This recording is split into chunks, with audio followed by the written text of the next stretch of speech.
ये लो चाय पियो। सुबह सुबह इस तरह उदास होकर बैठने से कैसे चलेगा। रात की बारिश से तो हर जगह पानी जमा हुआ है, सिर्फ हमारे आंगन में तो नहीं। ना ना ना ना, तुम नहीं समझोगी मालती। ये जमीन मेरे पिता की थी, उससे पहले मेरे दादाजी की थी। और आज देखो इस तरह से क्या हाल हो गया है। दीवारें टूट गई हैं, जंगली घास से भरी मिट्टी है। ऐसा लग रहा है जैसे नए सिरे से शुरू करने का अब कोई रास्ता बचा ही नहीं है। पहले चाय तो थोड़ा पी लो। खाली पेट कुछ भी सोचोगे तो सब बुरा ही लगेगा। मैं देख रही हूँ सुबह से तुमने मुंह में पानी की एक बूंद तक नहीं डाली है। दिल ही सूख गया है मालती। पहले साल धान की फसल अच्छी हुई नहीं, उससे पिछले साल बाढ़ में सब बह गया, और अब ये घर भी ढह रहा है। किस तरफ देखूं, अब तुम ही बताओ, क्या करूं समझ ही नहीं आता है। सुनो, मैं तुम्हें एक बात बताती हूँ। अगर ये जगह ऐसे ही खाली पड़ी रही तो और ज्यादा बर्बाद हो जाएगी, है ना। बारिश से मिट्टी और बहेगी, जंगल घास और बढ़ेंगे। कुछ सोचो, इस जगह को लेकर कुछ तो करो। क्या करूं बताओ, क्या करूं। घर बनाने के लिए पैसा तो है नहीं, अकेले इतना काम करने की ताकत है नहीं। बरसात का भी मौसम आ गया है, अब तो कुछ किया भी नहीं जा सकता। तुम हमेशा ही ऐसे बोलते हो, कुछ नहीं होगा, कुछ नहीं किया जा सकता। लेकिन बिना कोशिश किए किसी को कभी कुछ मिला है। मेरी माँ कहती थी कि हाथ पर हाथ धरकर बैठे रहने से भगवान भी मदद नहीं करते। तुम्हारी माँ की बातें और मेरी हकीकत एक जैसी नहीं है मालती। बरसात का मौसम आने का मतलब ये तो नहीं कि सब कुछ खत्म हो गया। तुम जरा गोपाल काका के पास क्यों नहीं जाते। वो गांव के सबसे अनुभवी इंसान है, शायद वो कोई रास्ता बता सके। गोपाल काका? अरे वो इस टूटे हुए घर और जमीन को देखकर क्या कहेंगे, हैं? क्या कहेंगे और क्या नहीं, ये तो जाने पर ही पता चलेगा ना। घर बैठे अफसोस करने से कुछ नहीं होगा। एक बार जाकर उनसे बात करके देखो। हाँ ठीक है, जाता हूँ एक बार, लेकिन उम्मीद बहुत कम है। उम्मीद कम हो तब भी जाओ, कदम उठाना ही सबसे बड़ी बात है।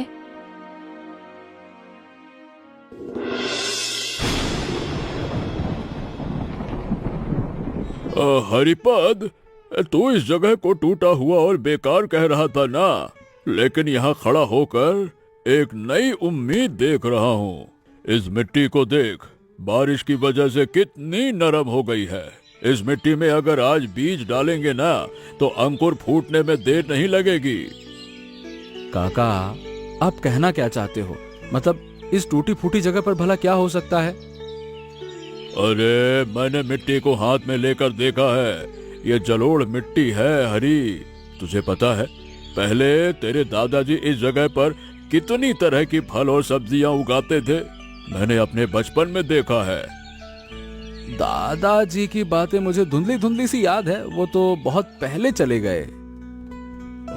सुनो बेटा, मैं 70 साल से इस गांव में हूँ। तो यहाँ बरसात की सब्जियां लगा, लौकी, पोई साग, भिंडी, कलमी साग। इस मौसम में ये सब बहुत शानदार होते हैं। लेकिन काका, मैंने तो जिंदगी भर सिर्फ धान की खेती की है।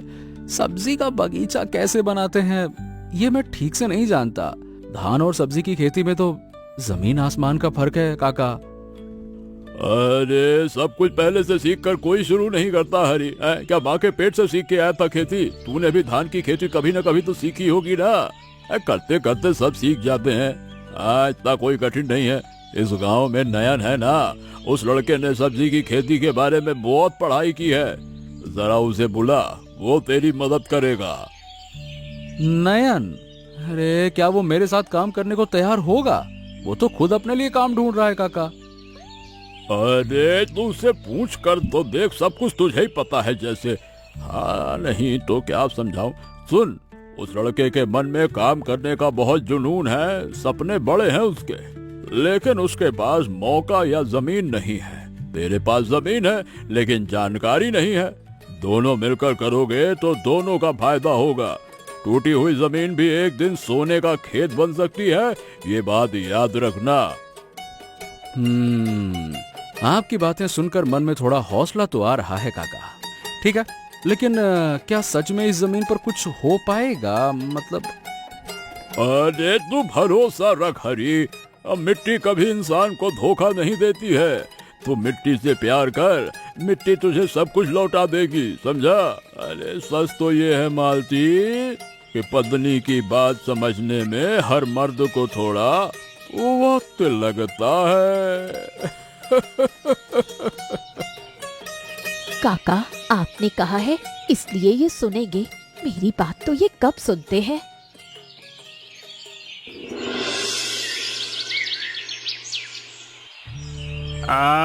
हरिदा, गोपाल काका ने बिल्कुल ठीक कहा था। ये जगह वाकई में सब्जी के बगीचे के लिए एकदम सही है। देखो यहाँ पानी जमा हो रहा है, ये सच है। लेकिन दादा, अगर हम ऊंचे बेड यानी कि मिट्टी की ऊंची क्यारियां बना लें तो पानी नीचे रहेगा और पौधे ऊपर रहेंगे। क्या कहते हो? ऊंचे बेड? बेड माने बिस्तर ना। अब यहाँ हम बिस्तर कहाँ से लगाएं? हैं? पानी में सब भीगने जाएगा बिस्तर उस्तर। देख भाई, मेरे पास कोई औजार नहीं है बिस्तर बनाने का, और पैसे भी ज्यादा नहीं है। अरे दादा, बिस्तर वैसा बिस्तर नहीं, सोने वाला मिट्टी का बिस्तर, मतलब मिट्टी का। आप छोड़ो, पैसे से कोई जरूरत नहीं हरिदा। गांव में बांस तो है ना, पुराना जाल भी मिल जाएगा। बांस का फ्रेम बनाएंगे, उसके ऊपर मिट्टी डाल के क्यारी तैयार करेंगे, वही तो बिस्तर है। पुराने जाल से लौकी और सेम के लिए मचान बना देंगे। सब देसी चीजों से हो जाएगा, और कुछ नहीं चाहिए। आप क्या समझे? यहाँ क्या कोई सोफा लगाना है, पलंग लगाना है सोने के लिए? गजबई सोच रहे हैं आप भी। अच्छा, तुम सच में सब कुछ जानते हो ना नयन? माने कि ये बिस्तर उस्तर वाला सब्जी हमने कभी नहीं उगाया। मैंने तो सोचा भी नहीं था कि बिस्तर लगा के सब्जी उगाया जा सकता है। अरे हरिदा, मैं पिछले 2 साल से सब्जी की खेती के बारे में पढ़ रहा हूँ। मेरा तो खुद का सपना था कि खुद की सब्जी का बगीचा बनाऊं, लेकिन मेरे पास तो जमीन ही नहीं थी। अगर तुम मुझे अपनी इस जमीन पर काम करने का मौका दो तो मुझे भी सीखने का मौका मिलेगा, और आपको तो मैं जानकारी दूंगा ही दूंगा। तो यानी कि तुम मेरे साथ काम करना चाहते हो? सच कह रहे हो ना? काम करोगे ना? अरे बिल्कुल सच। हम दोनों मिलकर इस जगह को बदल देंगे हरिदा। अरे तुम बस हाँ कहो, बाकी सब मुझ पर छोड़ दो। आज ही बांस काटने चलते हैं, कल से काम शुरू। लेकिन नयन, ये बताओ, तुम्हें अपना घर भी तो चलाना है। इसके बदले में तुम्हें क्या दूंगा मैं? मेरे पास तो देने के लिए कुछ खास है नहीं। हरिदा, हर काम की कीमत पैसों से नहीं आंकी जाती। मुझे सीखने को मिलेगा, अनुभव होगा, यही मेरे लिए बहुत है। और जब फसल होगी तो आधा आधा बांट लेंगे। बस इतना मत सोचो हरिदा, सब हो जाएगा। ठीक है नयन, मैं तैयार हूँ। चलो हम एक साथ काम करते हैं। तुम्हारा उत्साह देखकर मेरे मन में हिम्मत आ गई है। चलो, अरे कुछ करना है तो कुछ करना तो पड़ेगा। ये हुई ना बात। चलो पहले जगह को नाप लेते हैं, और क्या लगाना है क्या नहीं लगाना है पहले तय कर लेते हैं, फिर काम में जुटते हैं। नहीं तो एक बांस की बल्ली लगाई, दूसरी लेने भागेंगे तो काम थोड़ी बनेगा। चलो।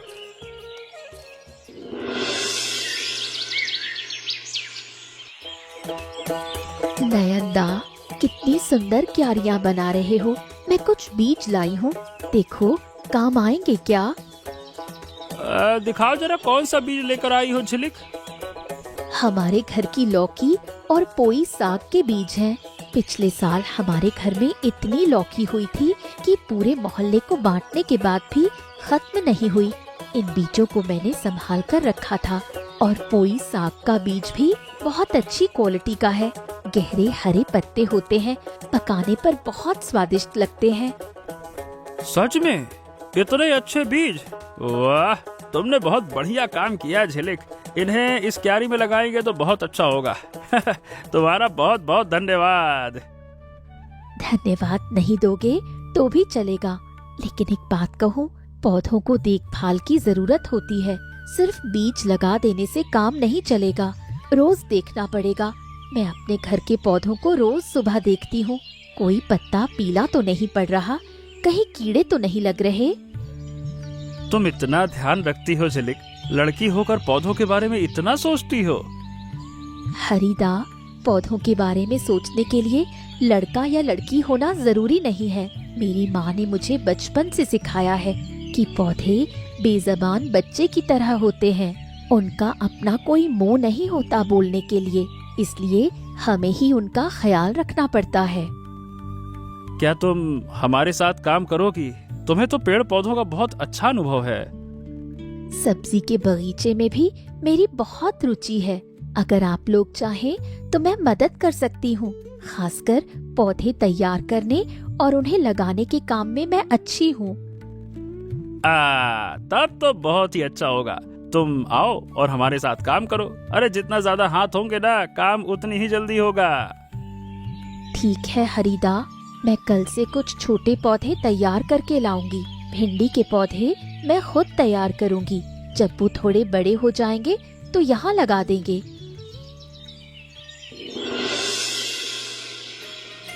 मालती, अरे देखो तो क्या बात है, ये जगह कितनी बदल रही है।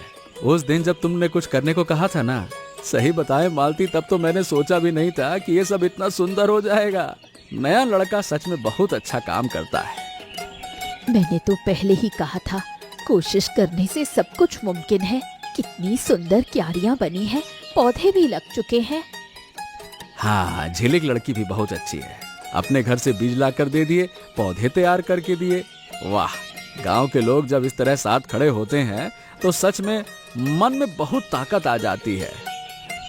वही तो, अकेले कोई काम नहीं होता, सब मिलकर करें तो तभी काम सुंदर होता है। गोपाल काका भी कल आकर देख गए हैं, वो बहुत खुश थे। काका की उस बात ने मेरी जिंदगी ही बदल दी। मालती, टूटी हुई जमीन भी एक दिन सोने का खेत बन सकती है। बस ये एक बात ने मेरी जिंदगी बदल दी और ये मैं जिंदगी भर नहीं भूलूंगा। जानते हो हरी, आज सुबह जब मैंने मिट्टी में छोटे छोटे हरे पौधे देखे तो मेरा दिल भर आया। ऐसा लगा जैसे ये पौधे हमारे ही बच्चे हों, जिन्हें हम बड़ा होते हुए देखेंगे। तुम कितनी खूबसूरत बातें करती हो मालती, मैं तो इस तरह सोच भी नहीं पाता। अरे मुझे तो बस हाथ चलाना और कुदाल चलाना आता है, वही चलाता हूँ मैं। कितना सुंदर नजारा है ना? प्रकृति खुद हमारे बगीचे को पानी दे रही है, हमें बस प्यार से उनकी देखभाल करनी है। हाँ, इतना तो हम कर ही सकते हैं। अरे इतना तो हमें करना ही होगा।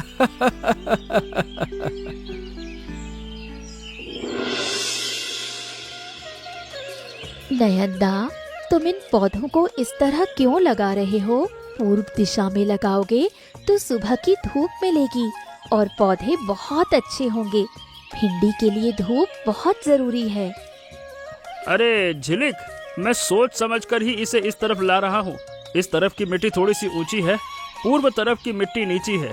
बारिश में वहाँ पानी जमा हो गया तो पौधे की जड़ें सड़ जाएंगी। लेकिन अगर धूप नहीं मिलेगी तो भिंडी अच्छी नहीं होगी, ये तो सबको पता है। मैं पेड़ पौधों के साथ काम करती हूँ, मुझे इतनी समझ है। छांव में रखोगे तो फल कम आएंगे। और मैंने सब्जी की खेती के बारे में पढ़ाई की है, वो भी कम नहीं है। मुझे लगता है कि मेरा तरीका ही सही है। किताबों में लिखा है कि पानी जमा होने से भिंडी की जड़ें सड़ जाती हैं और पौधा मर जाता है। भाई, किताबों में चाहे जो लिखा हो, असलियत भी तो देखनी होगी ना। पूर्व की तरफ की मिट्टी अगर नीची है तो वहाँ थोड़ी मिट्टी डालकर उसे ऊंचा किया जा सकता है। लेकिन छांव की समस्या को तुम कैसे दूर करोगे? तुम मिट्टी डालने की बात कर रही हो, उसमें बहुत मेहनत है। अब बरसात में और मिट्टी कहाँ से लाएंगे? बताओ भला, कहाँ मिलेगी मिट्टी?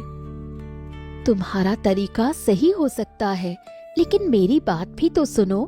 क्या मैं कोई गलत बात कह रही हूँ? अरे बाबा, मैं ये नहीं कह रहा कि तुम गलत कह रही हो, लेकिन अगर तुम हर बात पर बहस करोगी तो काम आगे कैसे बढ़ेगा? बहस मैं नहीं कर रही हूँ नयनदा, मैं सिर्फ अपनी राय दे रही हूँ। लेकिन अगर तुम्हें लगता है कि मैं फालतू की बात कर रही हूँ तो मैं चुप ही रहती हूँ। देखो झिलिक, मैं नहीं चाहता कि तुम उदास हो, लेकिन अभी पौधे लगाने का समय है। इस बारे में हम बाद में बात करेंगे ना, कोई दिक्कत नहीं है। ठीक है, तुम्हारी मर्जी, मैं अब कुछ नहीं बोलूंगी।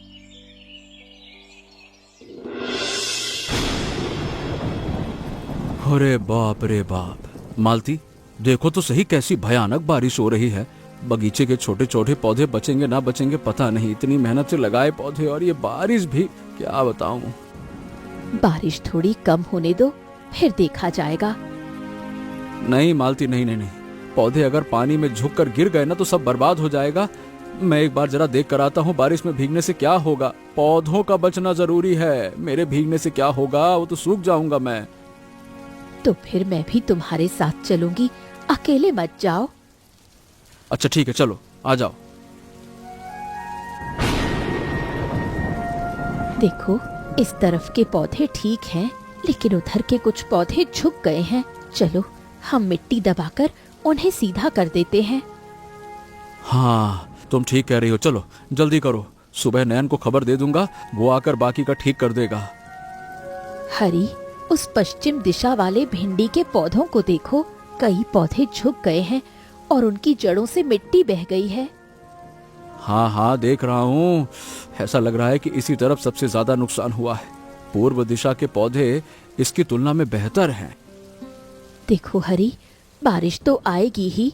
बरसात के मौसम में ये सब सामान्य है। हमें बस सब्र रखना होगा और अपनी कोशिश जारी रखनी होगी। तुम्हारी हिम्मत देखकर तो मैं हैरान रह जाता हूँ मालती। इतनी रात को बारिश में भीगकर तुम काम कर रही हो और चेहरे पर कोई शिकायत तक नहीं है। शिकायत करने से क्या होगा, ये बगीचा हम दोनों का है। तुम्हारी मेहनत और मेरी लगन दोनों इसमें शामिल है।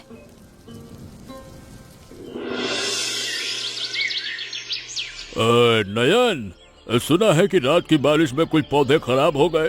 किस तरफ के पौधों को ज्यादा नुकसान हुआ है? काका, पश्चिम दिशा वाली भिंडी के पौधों को थोड़ा ज्यादा नुकसान हुआ है। बाकी पूर्व दिशा वाले पौधे जो हैं वो थोड़ा सा ठीक हैं। झिलिक ने कहा था ना उन्हें पूर्व दिशा में लगाने के लिए। पूर्व की मिट्टी थोड़ी सख्त है, वहाँ शायद इतना नुकसान नहीं होता। काका, झिलिक ने कहा था, लेकिन मैंने सिर्फ अपनी ही बात को सही माना। अब वाकई में लग रहा है कि मुझे उसकी बात सुननी चाहिए थी। नयन, तेरी बात भी पूरी तरह से गलत नहीं थी। पानी जमा होने वाली बात तूने बिल्कुल सही पकड़ी थी, लेकिन गलती ये हुई है बेटा कि तूने झिलिक की बात को सुनना ही नहीं चाहा। अगर दोनों की बातें मिला देते तो एक बेहतर फैसला लिया जा सकता था, है ना? हाँ, आप बिल्कुल ठीक कह रहे हैं काका।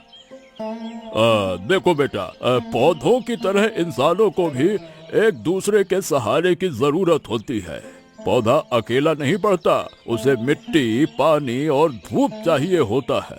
वैसे ही इंसान भी अकेले सब कुछ नहीं कर सकता। आप बिल्कुल सही कह रहे हैं काका। मैंने झिलिक से बहस करके गलती की। मुझे उसके अनुभव का सम्मान करना चाहिए था। हाँ, इस बात को समझ लेना ही असली सीख है नयन। गलती हर इंसान से होती है बेटा, लेकिन जो अपनी गलती से सीखता है ना, वही असली समझदार है। झिलिक से बात कर, वो जरूर उदास बैठी होगी। जा बात कर उससे। ठीक है काका, मैं भी जाता हूँ। और सुन, जाने से पहले एक बात याद रखना, इंसान का मन भी पौधों की तरह होता है। थोड़ी सी अनदेखी से मुरझा जाता है और थोड़े से प्यार दुलार से फिर से खड़ा हो जाता है। जा बेटा, जा जा, अब बात कर उससे, जा।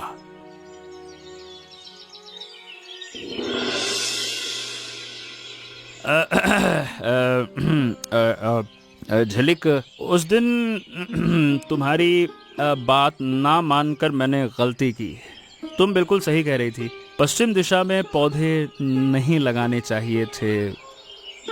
नयनदा, मैं भी तुमसे एक बात कहना चाहती हूँ। उस दिन मैंने भी थोड़ी ज्यादा जिद कर ली थी। मुझे भी तुम्हारी पूरी बात सुननी चाहिए थी। तो इसका मतलब हम दोनों से ही थोड़ी थोड़ी गलती हुई है ना? गोपाल काका ठीक ही कहते हैं। बहस करने के बजाय आपस में बातचीत करके काम करना चाहिए। हाँ, काका हमेशा सही बात कहते हैं। उन्होंने जिंदगी में बहुत कुछ देखा है, इसलिए उनकी बातों में दम होता है। अब बताओ आगे क्या करना है? मैंने कुछ पौधे तैयार किए हैं झिलिक, क्या तुम मेरे साथ चलकर उन्हें लगाने में मदद करोगी? मैं पूर्व दिशा की मिट्टी को थोड़ा ऊंचा उठाकर मतलब कर दूंगा ऊंचा, वही जैसा तुम कह रही हो, जिससे पानी भी जमा नहीं होगा और धूप भी मिलेगी। तुम्हारा क्या ख्याल है, बताओ? ये तो बहुत ही शानदार आइडिया है। दोनों की बातें मिलाने से देखो कितना अच्छा उपाय निकल आया। मैं अकेले ये कभी नहीं सोच पाती। हाँ, मैं भी नहीं सोच पाता, इसीलिए तो कह रहा हूँ साथ मिलकर सोचने से अच्छा होता है। मैं जरूर चलूंगी। चलो आज मचान को भी एक नए सिरे से बांध देते हैं। बारिश की वजह से पुराना मचान थोड़ा ढीला हो गया है। मुझे बांस की गांठ बांधना आता है, मेरी माँ ने सिखाया था। तुम्हें बांस की गांठ बांधनी आती है? वाह, क्या बात है, ये तो बहुत बढ़िया है। मैं जब भी कोशिश करता हूँ पता है गांठ ढीली हो जाती, मुझसे खींच के बांधो तो भी बनती नहीं है। मैं तुम्हें सिखा दूंगी, कोई मुश्किल काम नहीं है, बस थोड़ा तरीका पता होना चाहिए। चलो देर किए बिना काम पर लगते हैं। हरी, जरा देखो तो, ये वही टूटा फूटा आंगन है जिसे देखकर तुम सिर पर हाथ रखकर बैठ गए थे। आज देखो ये कैसी हरियाली से लहला रहा है। हाँ सच में मालती, अगर कोई आंख बंद करके किसी को यहाँ लाकर खड़ा कर दे तो वो पहचान नहीं पाएगा कि ये वही पुरानी जगह है क्या। देखो, हाँ झिलिक के दिए हुए बीज सच में बहुत अच्छी क्वालिटी के थे और नयन ने भी कितनी कड़ी मेहनत की है। अगर गोपाल काका की सलाह न मिलती तो शायद हम ये काम कभी शुरू ही नहीं कर पाते। बिल्कुल सही कहा। एक इंसान की सलाह, दूसरे के बीज, तीसरे की मेहनत, सब ने मिलकर इस बगीचे को बनाया है। आज मुझे समझ में आ रहा है कि अकेले कोई काम नहीं किया जा सकता। ये बगीचा हमें सिर्फ सब्जियां नहीं दे रहा है हरी, बल्कि मन को एक अजीब सा सुकून भी दे रहा है। शाम को यहाँ आकर खड़े होने से दिन भर की सारी थकान दूर हो जाती है। तुमने बिल्कुल सच कहा मालती। पहले मैं शाम को घर के सामने उदास होकर बैठा रहता था, अब शाम को बगीचे में थोड़ा घूम लेता हूँ, पौधों को देख लेता हूँ तो मन खुश हो जाता है। और तुम्हारे साथ हो तो और अच्छा लगता है, काहे मालती।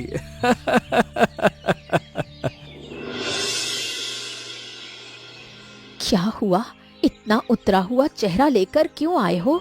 किसी ने कुछ कहा क्या? हाँ, आज बाजार से लौट रहा था तो रास्ते में कुछ लोगों ने कहा, इतनी अच्छी जगह को सब्जी का बगीचा बनाकर बर्बाद करने का क्या फायदा। और एक पता है क्या बोलता है, सब्जी बेचकर कितने ही पैसे कमा लोगे। और एक तो हंसते हुए बोला, लो भैया, एक किसान हरिपद माली बन गया। लोगों का काम तो कहना है, वो कहेंगे ही। तुम जानते हो ना कि ये बगीचा तुम्हारी कितनी रातों की मेहनत से बना है। लोगों की बातों पर ध्यान दोगे तो कोई काम नहीं कर पाओगे। अरे लेकिन मालती, उनकी बातें सुनकर थोड़ा तो मन उदास हो ही जाता है ना। ऐसा लगता है कि क्या सच में कहीं कोई गलती कर रहा हूँ क्या। गलती कर रहे हो? देखो हरी, पिछले महीने इस बगीचे से कितनी सब्जियां हुई, तुमने उन्हें बाजार में बेचा। क्या वो पैसे कम थे? और तुम सिर्फ पैसों का हिसाब क्यों करते हो? ये बगीचा हमारे परिवार की सेहत के लिए कितना अच्छा है, क्या ये नहीं सोचोगे? अब वो तो ठीक है, फिर भी लोगों की बातें सुनकर हौसला तो थोड़ा तो टूटता है ना। सुनो, जो लोग आज बातें बना रहे हैं, क्या उन्होंने तुम्हारे लिए एक दिन भी पसीना बहाया है? हमने कितनी तकलीफें सहकर इस बगीचे को खड़ा किया है, ये सिर्फ तुम और मैं जानते हैं। दूसरे लोग सिर्फ देखेंगे और बोलेंगे। तुम्हारा फर्ज सिर्फ अपना काम करते जाना है। तुम्हारी बात सही है, तुम हमेशा मुझे हिम्मत देती हो। ठीक है, मैं अब किसी की बात पर कान नहीं लगाऊंगा। मैं अपना काम करता हूँ और कोई कुछ कहता है तो एक कान से सुनूंगा, दूसरा कान खोल दूंगा तो निकल जाएगा है?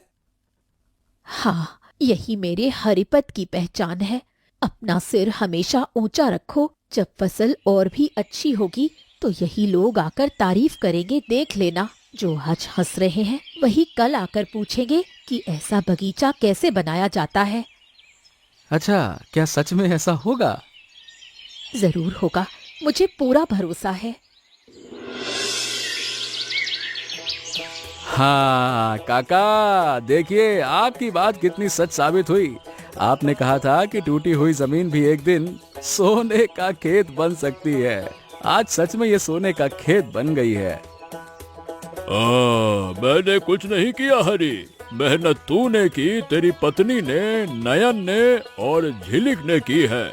ये तुम सब की मेहनत का फल है। मैंने तो बस तेरे मन में एक छोटा सा विचार बोया था, वही विचार आज पेड़ बनकर फल दे रहा है। काका, आप अपनी बात को छोटा कह रहे हैं? अरे आपकी उस बात ने ही तो सब कुछ बदल दिया। हाँ, अगर आपने उस दिन राह न दिखाई होती ना, तो शायद मैं आज भी सिर पर हाथ धरे बैठा रहता। देखा ना, अच्छा काम खुद अपनी गवाही देता है।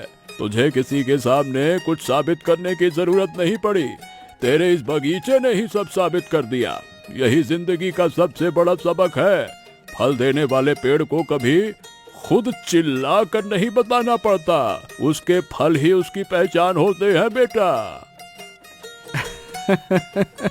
सही कहा काका, आपकी हर बात हमेशा याद रखूंगा। आप हमारे गांव की असली दौलत हैं। झिलिक, तुम्हें उस दिन की बात याद है जब तुम हाथ में बीज लेकर आई थी और मैं एकदम बिल्कुल तुम्हारे फूलों का ज्ञान और मेरी सब्जियों की जानकारी मिलाकर हम ऐसा बगीचा बनाएंगे कि दूर दूर से लोग इसे देखने आएंगे। हरिपद, जरा उन दोनों को तो देखो, कितनी खूबसूरत बातें कर रहे हैं दोनों। इस तरह साथ मिलकर काम करना, साथ मिलकर सपने देखना, अरे यही तो असली जिंदगी है भाई। हाँ काका, लेकिन ये बताओ, आपकी आंखों में आंसू क्यों हैं? आंसू? अरे पगले, खुशी के आंसू हैं हरी। अब इस उम्र में ऐसा सुंदर नजारा देखकर आंखें भर ही आती है। इस गांव का भविष्य इन बच्चों के हाथों में सुरक्षित है। इन्हें खुश और एक साथ देखकर मेरे दिल को बहुत सुकून मिल रहा है। काका, अगर आप नहीं होते तो ये बगीचा कभी नहीं बनता। आपकी उस एक बात ने सब बदल दिया।